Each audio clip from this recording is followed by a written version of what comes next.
Church, the good old days. Hey, I knew today was going to be a good day when I pulled into the parking lot. I parked like 17 miles over that way at the Giant. I already knew today was going to be a good old day when I pulled into the parking lot. And here's why. I knew you Eagles fans would be extra hyper today. Yeah! Listen, wait, all right, we're going to do this one time. Where are the Eagles fans at? Who are the Eagles fans?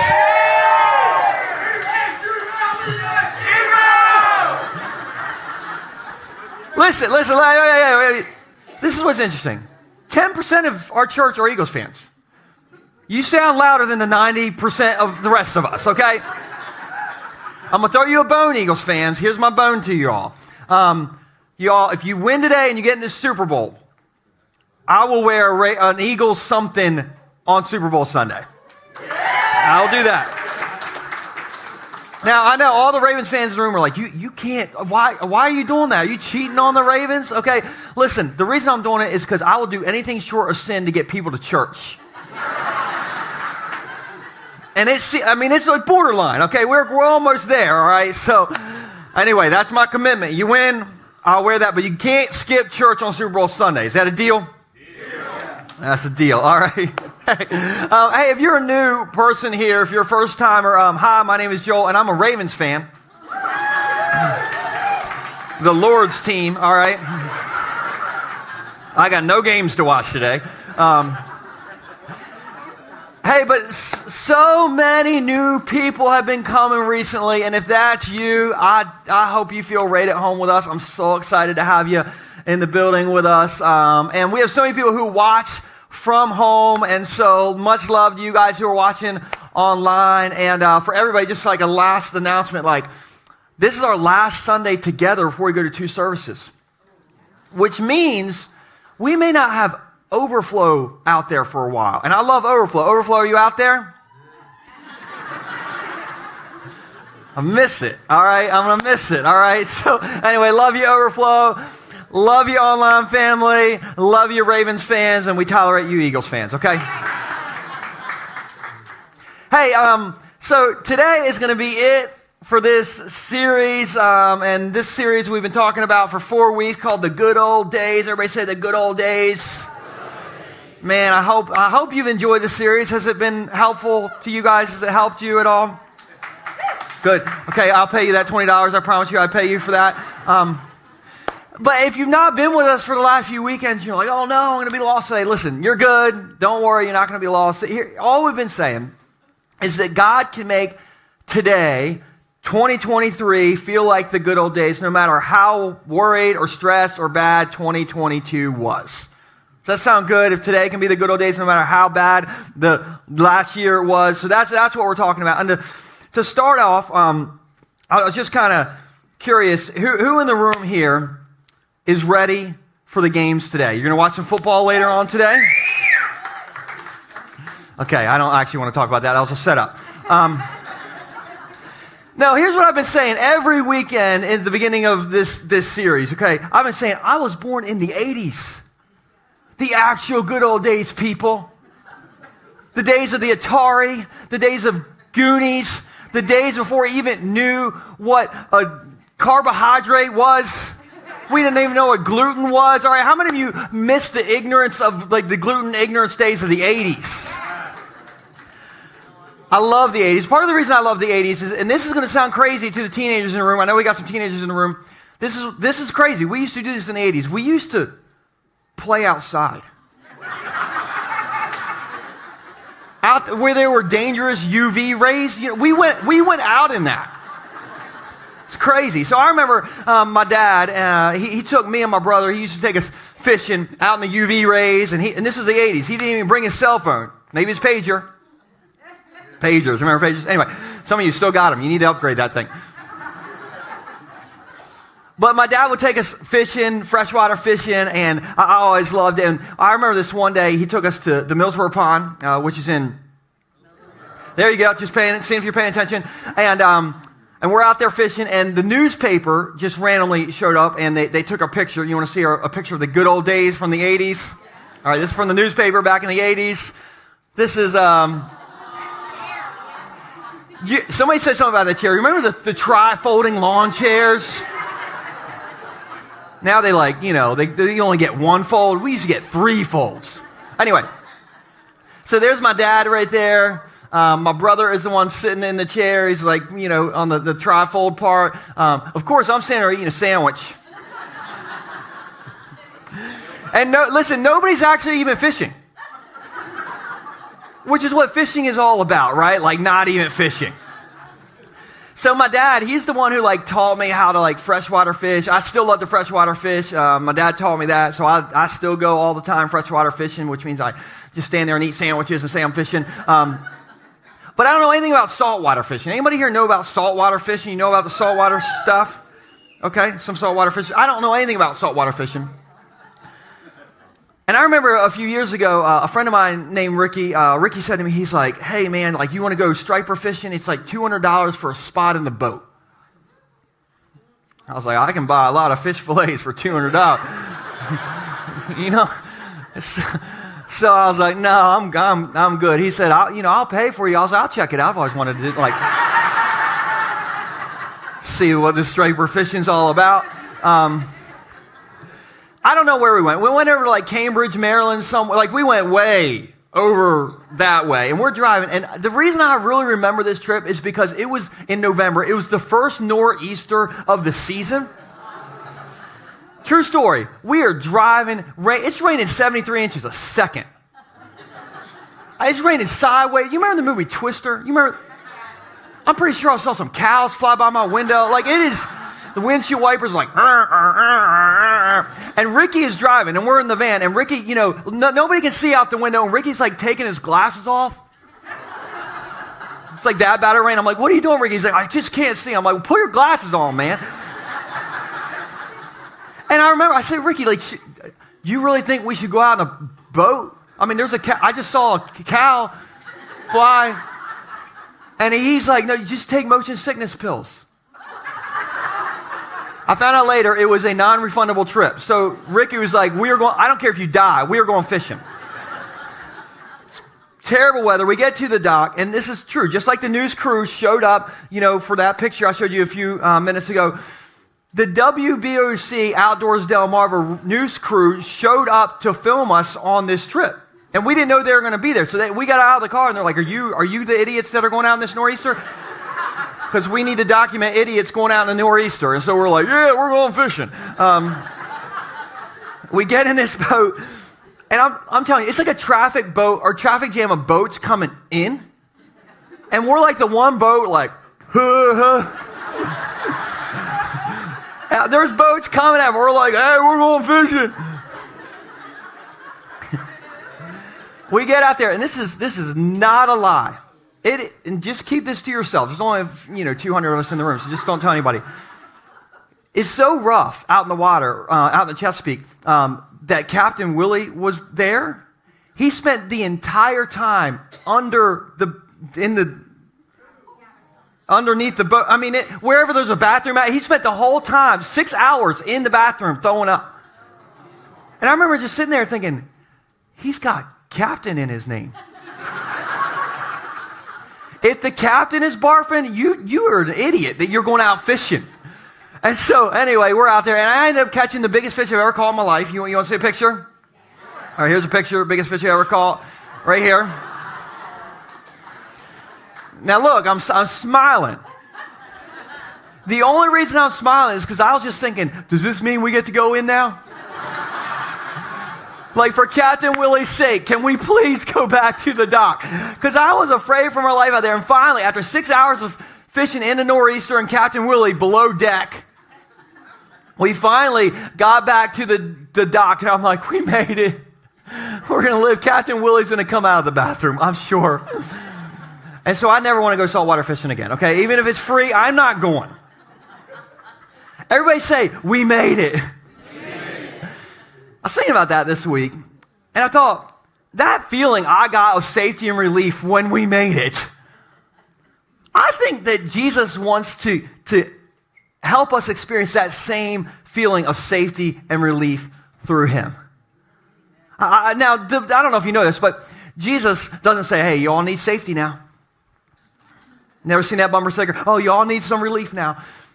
Jesus never really said it that way, but Jesus did say, you all need some rest.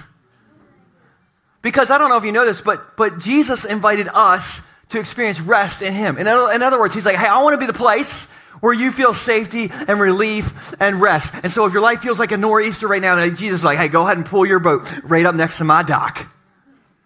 Because I don't know if you notice this, but life can feel like a nor'easter sometimes. Come on, parenting can feel like a nor'easter. Can I get an amen, parents? Amen. My kids snuck in the service today, so they should hear this part. Listen, I will clean up the whole bottom floor of our entire house. 30 seconds later, Category 5 hurricane named Nora and Nixon show up. Nora, come on, parents, do you relate to that? Oh my goodness. Sometimes work feels like a nor'easter. Maybe you have a boss or a client, and you have names for them, but we can't say it because we're in church, okay? Let's just call them nor'easter. Sometimes relationships and money and health feels like a nor'easter. Life can feel like a nor'easter. If you are a Cowboys fan, last Sunday felt like a nor'easter. And when life feels like a nor'easter, Jesus is like, hey, just pull your boat right up next to my dock. And let me show you what I mean by that. Let's look at Matthew chapter 11, starting in verse 28. And this is what Jesus said. Jesus said, come to me. I feel like you're in a nor'easter and the boat's going. Jesus is like, just come to me. Pull your boat right up next to my dock. And all you who are weary and carry heavy burdens, and I will give you what? Rest. In other words, like Jesus is like, listen, if it feels like you need some stress relief, if you need some safety, if you need some rest, go ahead and pull that boat right up next to me in your nor'easter. Now, that word rest. Who wouldn't mind a little more rest in your life? And anybody, would you mind? Like, I would not mind some rest. And so I'm calling today's message, God invented the day off. So I need you to tell 3 people, and it's paid. And it's paid day off, and it's perks. Come on, somebody tell somebody.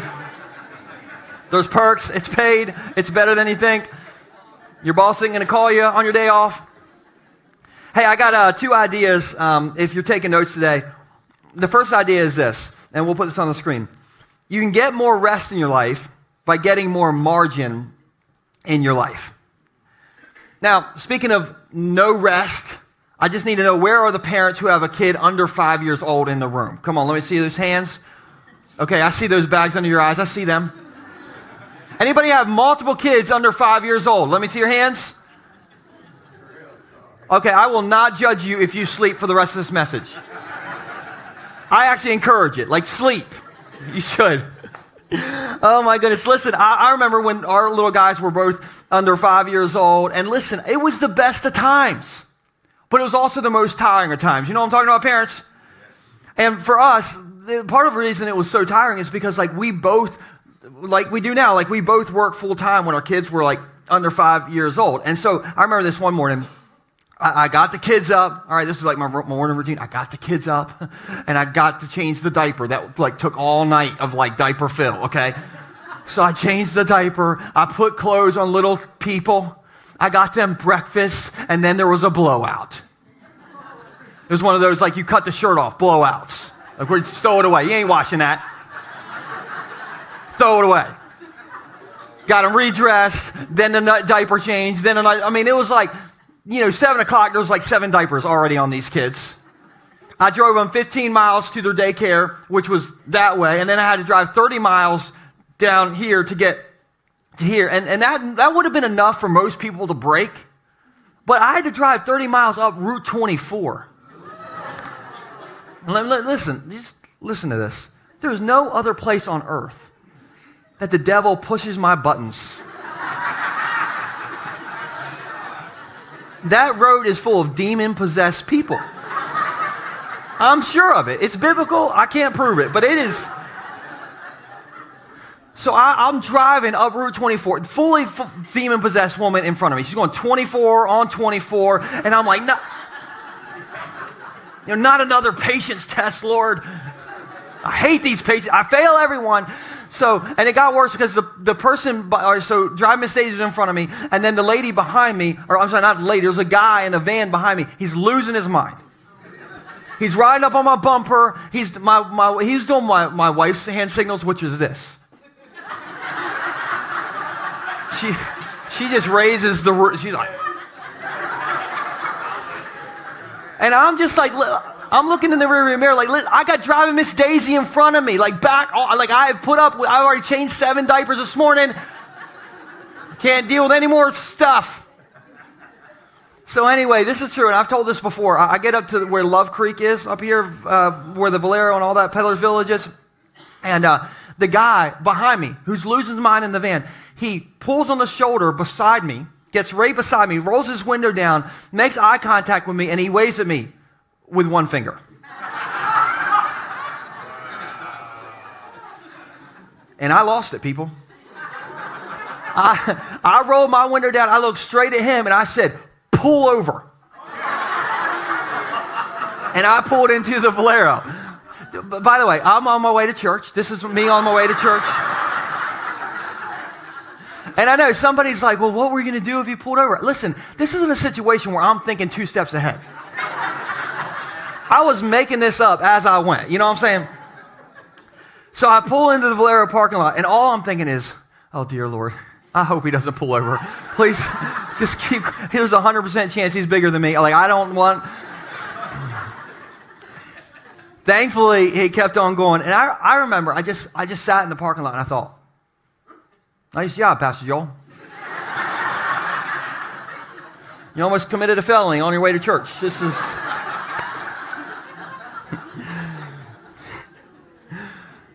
And I was thinking about that. And listen, you can ask my wife, normal driving Joel, I am too calm. I am too patient. I am too forgiving when I drive. Now, my wife, no, that's not the point of this story, okay?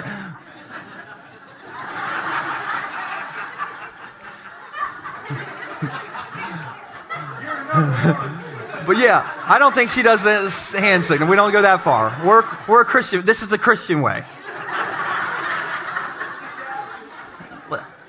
But my point is, I'm normally a calm driver. But you know why I went off the rails that day?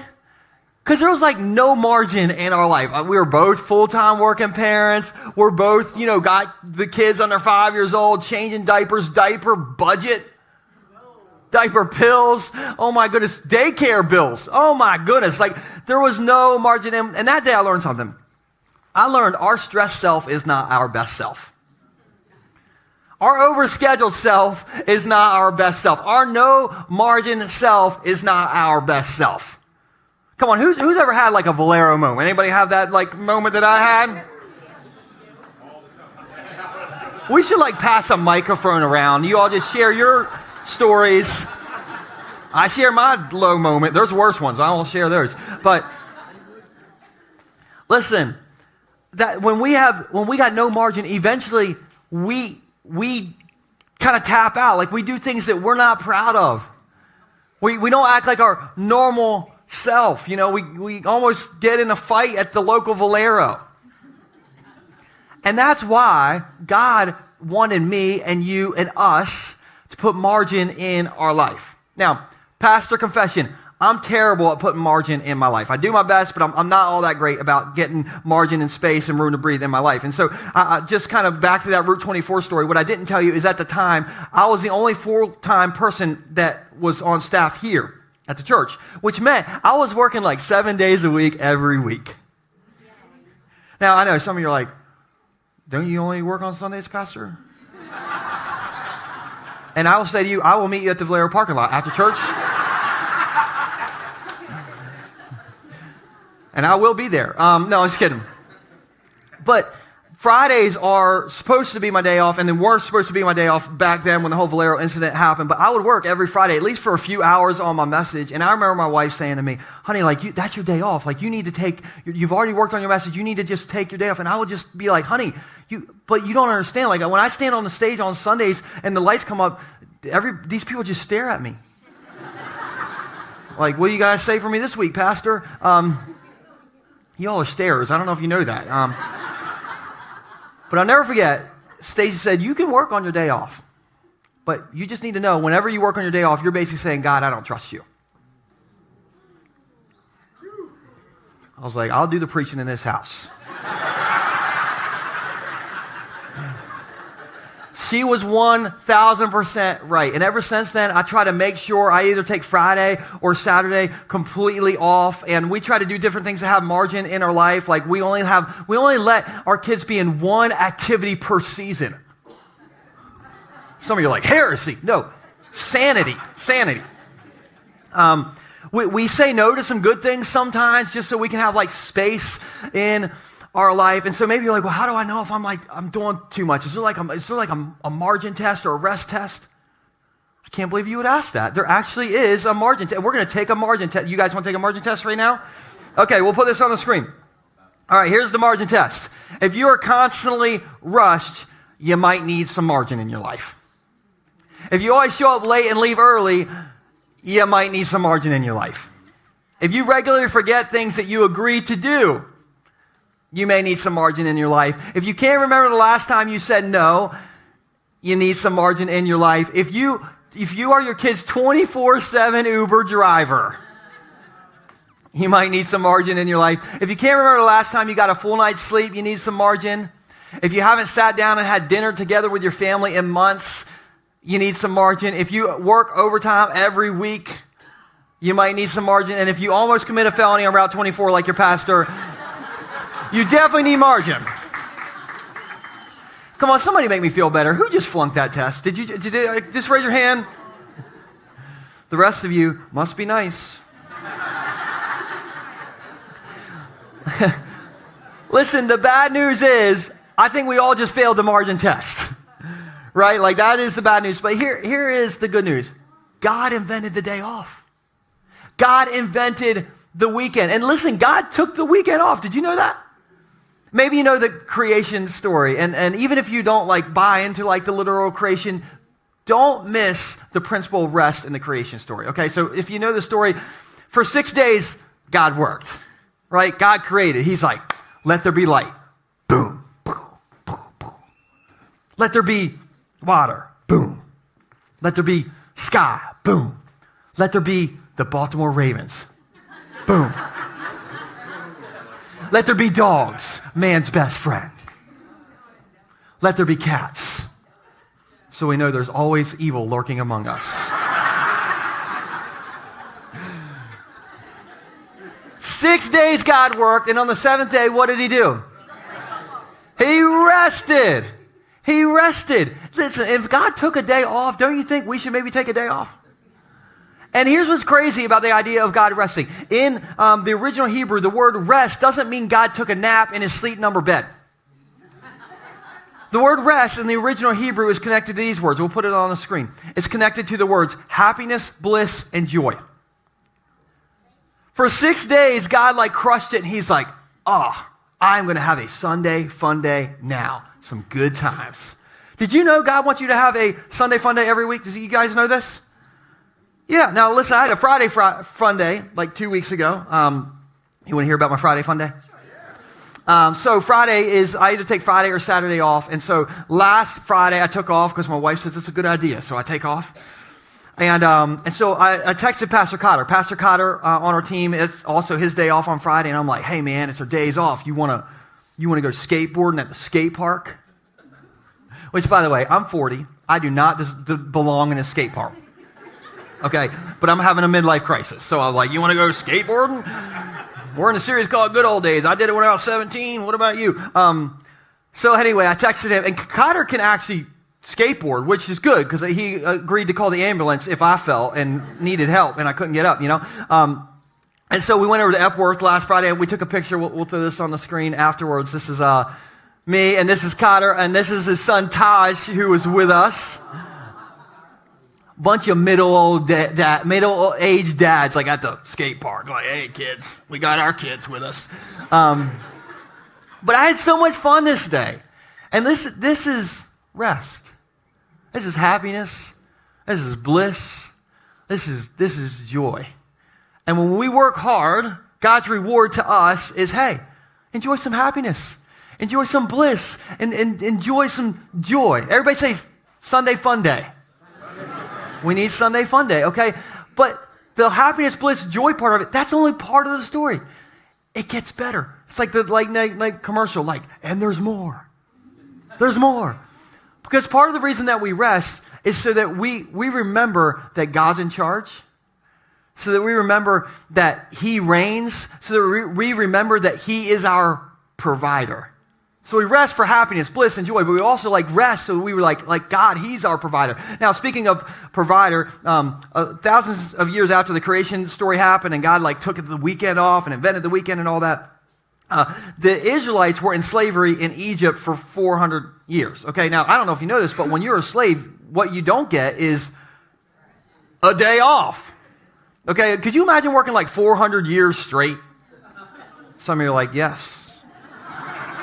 I know about that. But if you know the kind of Israelite story in Egypt, this guy, Charlton Heston, also known as Moses, shows up and says, let my people go. And Pharaoh lets them go, and they start walking through the desert to get home, and it took them a long time because Google Maps wasn't around yet, so they're wandering around the desert. In the desert, they get the 10 commandments, and guess what commandment number 4 was? Rest. Take a day off. Now, you got to know, these slaves are looking at this take a day off. And they're like, huh? What? Come here, Bob, come over here. What is this? What is a day off? Who's going to cook dinner, Bob? What's going to happen? And God's I'll take care of all the meals. And he created something called manna. If you don't know what manna is, if you've ever been to Red Lobster and they have these all-you-can-eat biscuits that just show up on your table. And you're you eat a basket and you're I can't eat anymore, but then another basket shows up and you're I can eat some more.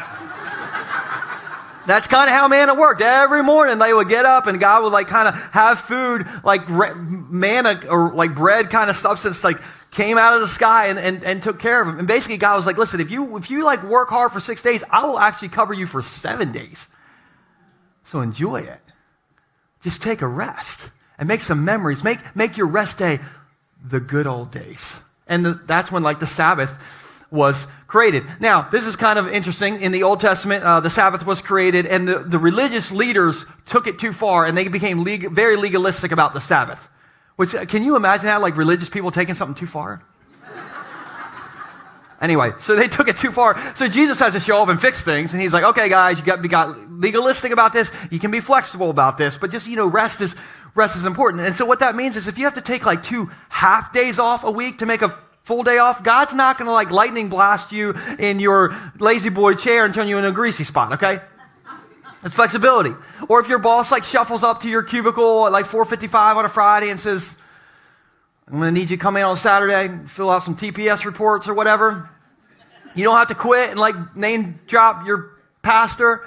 If your kid is at soccer practice on Saturday and that's your Sabbath and your kid needs a ride home and they're 5 years old and they call and you're I'm sorry, Dad's Sabbath. Go ahead and get the Uber, kids, or walk. Just stay, a few feet off the road. Listen, don't do that. Don't be legalistic. We can be flexible. But if it made it into God's top 10 list, do you think it's important? It's important. And so, question for you, if you're not resting, what can you do to start? If you're not building rest in, what can you do to start? Now you might say, well, Pastor, I'm already resting 7 days a week. Listen, that's another message. I don't even know how to address that one. I don't even know what that's like. I'll let you preach it. I don't know. But what if you're not resting, what can you do to start? What kind of steps can you put in to start? You might say, I can't afford to rest, Pastor. And I would say, I don't think you can afford not to rest. And I think if you rest, you will be a better person.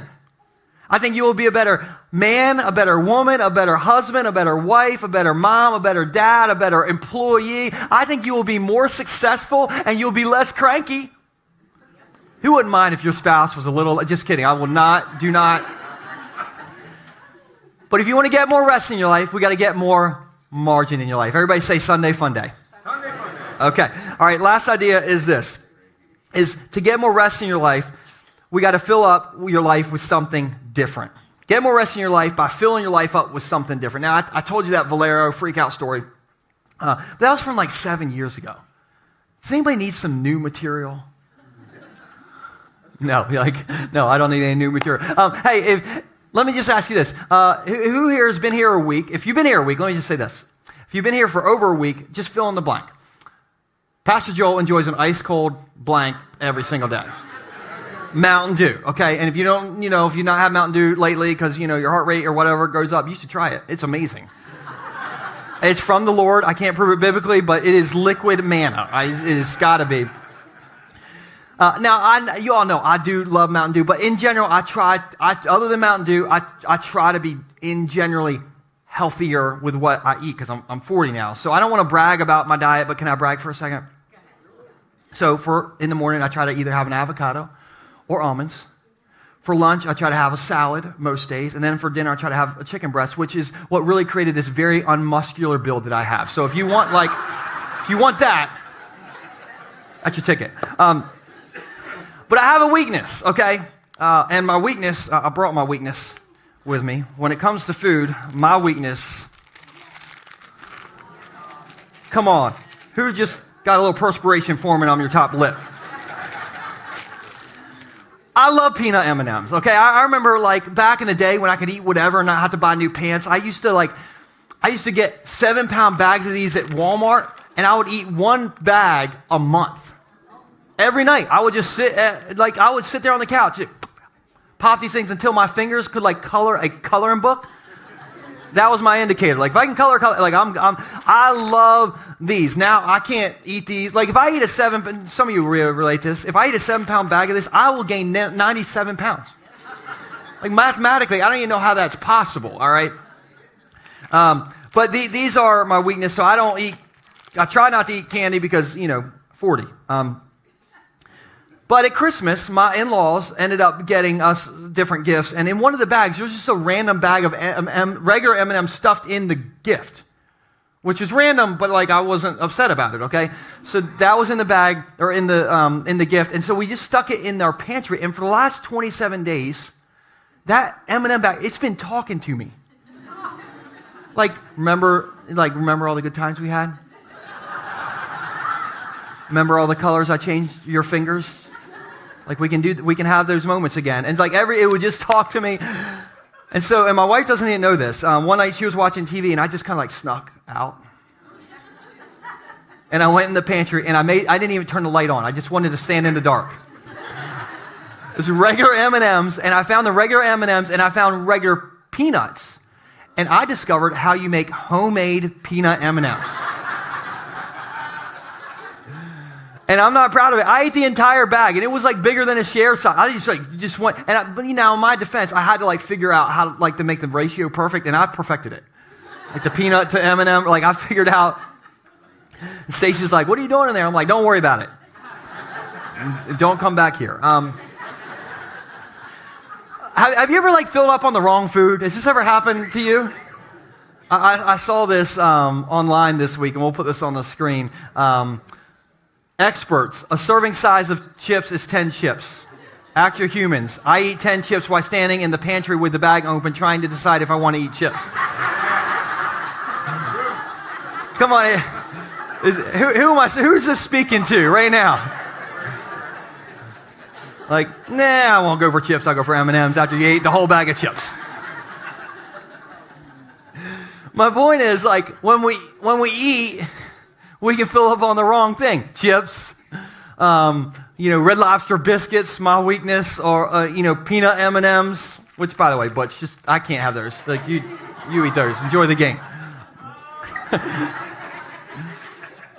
But when we eat, we can fill up on the wrong thing, which means I think sometimes our soul can fill up on the wrong thing, too. And maybe for some of you walk in today, you feel you're carrying the weight of the world on your shoulders. And that could be because we're filling up with the wrong thing. And so maybe for you, you feel like you're carrying all the weight of parenting. You're carrying all the weight of to-do lists, all the weight of work stress. You're carrying all the weight of the news. Come on, can't you put all this stuff together, doesn't that stuff get heavy? And so I love what Jesus had to say. So he already said, come to me, those of you who need rest. And then he said this in verse 29. If you're kind of carrying the weight of the world on your shoulders, Jesus says, take my yoke. Take my yoke. Or imagine yoke is a book bag. He's take my book bag. All right? and take it upon you. Let me teach you, because I am humble and gentle at heart, and you will find rest for your souls. For my yoke is easy to bear, and help me out here, and the burden I give you is light. In other words, Jesus is like, man, it looks like all this stuff is like all this to-do lists and parenting and work stuff, and that all looks heavy. So I got an idea. How about let's switch bags? My bag is light. So I have a few different book bags up here, and I got some weights up here. So if anybody needs to get like butch big, after the service, come and get swole. But maybe you feel like you have the weight of the world on your shoulders right now. And that can happen for a lot of reasons, okay? Maybe you feel like you have the weight of the world on your shoulders because of inflation. Come on. You're buying those eggs and you're like, I can't even, afford 3. Can I take 2 eggs out of the carton? Do you I don't know. Anyway, so you feel the weight of inflation. Maybe your kid just joined the traveling flutophone team at school. And the flutophone traveling schedule just came out. They're doing a 7-state, 7-continent world tour. And you got to go to all of them. So you got the weight of that going on. Okay, maybe your boss calls you at 3 a.m. Oh, those bosses. You hit ignore, but you still feel the weight of that. Maybe you have young kids in your house right now. And listen, you've wiped so many heinies so far. You're developing carpal tunnel syndrome, okay? So you're just like... You got that going on in there. Maybe you watch the news that says the world's going to end every single day. Okay, so you're starting to get heavy here. Okay, maybe your blood work came back and it said, how many M&Ms did you eat in the pantry? Maybe your marriage looks like the Jerry Springer show. Maybe you did the Valero felony thing like your pastor. And you got all this stuff in your bag. And it's heavy, and you're walking around. And listen, when Jesus says, come to me, he's not saying, hey, look, I see you're carrying a lot. So let me add some more to that. Okay, on top of that, you need perfect church attendance. You need to tithe. You need to volunteer at the church. You need to join the band. You need to join a Bay Shore group. And you're like, great, I'm so glad I'm a believer. I'm dying. That's not what Jesus is saying. Jesus is saying, he's looking at us, and he's like, you ain't looking so good. Like, no offense, but like that bag looks, how about we trade bags? Because my bag is light and your bag is heavy. And Jesus wants to trade us and give us his load, which is a whole lot lighter than that load. Now, I know all the practical people in the room right now are like, that literally doesn't do anything to fix my problem. That's the most not practical thing you've ever done, Pastor Joel. And listen, I get that, but here's what this fixes. It fixes our perspective. And what I mean by that, and we'll put this on the screen. All right, this is how it fixes our perspective. You don't have to worry about carrying the weight of providing for yourself and your family alone because God is your provider. You don't have to worry about carrying the weight of solving every issue in your life because God is your helper. You don't have to worry about carrying the weight of figuring out every single detail of your future because God is your shepherd. You don't have to worry about carrying the weight of every mistake and low moment in your life because God is your forgiver. You don't have to worry about carrying the weight of fighting back against people who are making your life hard for you because God is your defender. And I skipped one. You don't have to worry about carrying the weight of living a perfect moral life because God is your Savior. This is the perspective change that when we change bags with God, it changes. I think it kind of changes everything. So if you feel like you're carrying the weight of the world on your back right now, I get it. I think everybody can get that. But I want you to just understand that God's saying all that weight, all that stress, all that burden, hey, let's trade bags. My bag is light. And so why don't we just fix our perspective? And listen, when we fix our perspective, I think we get more margin in our life. We get more rest in our life. This feels a whole lot better. I can't even pick this bag up again. Butch is going to have to carry it to my car. But this feels a whole lot better than that felt. And so when you fix your perspective, you trade your heavy for God's light. And when we trade our heavy for God's light, we have room to breathe. And when we have room to breathe, we have room to make those memories that I started out the service with. So can we go back to that picture from the very beginning of the service? I didn't even point this out earlier, but I was just looking at this week. My dad is so stylish in this picture. I think he's wearing Jordans. I don't know. He's got a flat-brimmed hat. He has a watch. I zoomed in. There's like I'm pretty sure it's a Timex because we're like 1980s, you know. I'm wearing the smallest shirt of all time. Definitely a hand-me-down, stuck in the dryer for a long time. But what hit me about this picture is not necessarily my dad's style. What hit me about this picture this past week is like my dad in this picture is in a very similar season of life that I'm in right now. My dad had 2 young kids, like I got right there. My dad was a pastor and still is, obviously oversees our churches, but my dad had staff under him, so he was busy with that. My dad would make me and my brothers lunches, and he'd always mix up what we didn't like, always, but he made the lunches. My dad, he was the one who made sure the oil was changed in our station wagon that was 73 feet long with the white wall tires and the third row seat that looked backwards. My dad was busy. But I'm so thankful that my dad took time in moments like this to rest. Because to this day, I remember this moment. And I always want to have time to rest and remember memories with my kids. I never want to miss going fishing with my kids and seeing them catch fish. I don't want to miss memories like this. I don't want to miss taking my son Nixon surfing like I do in the summer, and we've been surfing over here at Northside, ever since he was really born. Like, I don't want to miss memories like this. I don't want to miss memories where I was able to have the opportunity to teach my daughter how to ride a bike. She's only going to learn how to ride a bike one time. And I don't want to miss memories like that. And here's what I know. Right now, today, 2023, these are the good old days for me. And they're the good old days for you, which is why God gave us the gift of rest. Because when we rest, we can have memories like those. So why did God invent the day off? So we have space in our life for happiness, bliss, and joy, and also so that we can fix our eyes on our provider. Because he is our provider, he is our defender, he is our savior, he is our forgiver, he is our Messiah. And if you're thankful that we have a God who incorporates rest into our rhythm, would you just make some noise and thank him that he wants us to have that day off. So let me pray for you guys. God, I'm so thankful that is a priority to you.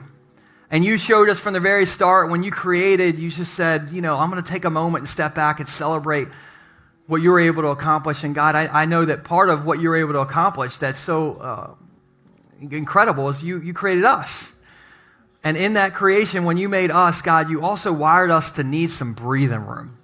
And I know there's some folks in this room who feel like you're carrying the weight of the world on your shoulders. And God, I pray that we'll walk out of here knowing that you said, hey, let's trade bags. My burden is light, and yours looks heavy, so let's go ahead and swap bags. And so, God, I'm so thankful that you invite us into a day off.